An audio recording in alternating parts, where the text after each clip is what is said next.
আসসালামু আলাইকুম ভিউয়ার্স, আমি আজকে আপনাদেরকে জাম্বুরার ভর্তা করে দেখাবো। জাম্বুরা আমাদের দেশীয় ফল, যা শরীরের জন্য অত্যন্ত উপকারী। এতে ভিটামিন সি, ফাইবার এবং নানা ধরনের অ্যান্টিঅক্সিডেন্ট থাকে, যা রোগ প্রতিরোধ ক্ষমতা বাড়াতে এবং শরীরের বিষাক্ত পদার্থ দূর করতে সাহায্য করে। ভর্তা করার জন্য আমি একটা জাম্বুরা ছিলে নিয়েছি। এখন জাম্বুরার কোয়া থেকে বিচি ও খোসা ছাড়িয়ে পরিষ্কার করে নিচ্ছি।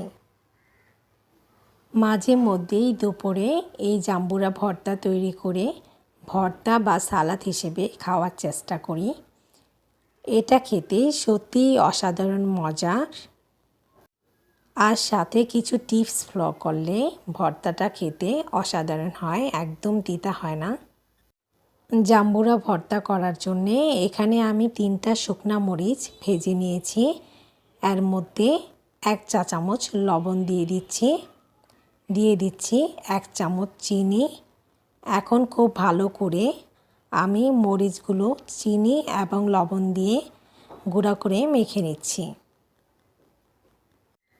আমি একটু ঝাল বেশি খেতে পছন্দ করি, তাই আমি 3টা শুকনা মরিচ দিয়েছিলাম।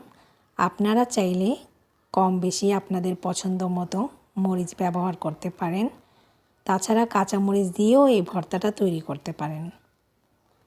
আমি এখন জাম্বুরার মধ্যে এই লবণ মরিচের সংমিশ্রণটা দিয়ে দিলাম। এখন একটা চামচের মাধ্যমে জাম্বুরা, লবণ, মরিচ সব একসাথে মিশিয়ে নিচ্ছি। খুব ভালোভাবে মশলার সাথে জাম্বুরাটা মিশিয়ে নিচ্ছি। হাত দিয়ে একবারে কচলে মাখবেন না, কারণ এভাবে যদি মাখা হয় তাহলে ভর্তাটা তিতা হয়ে যায়।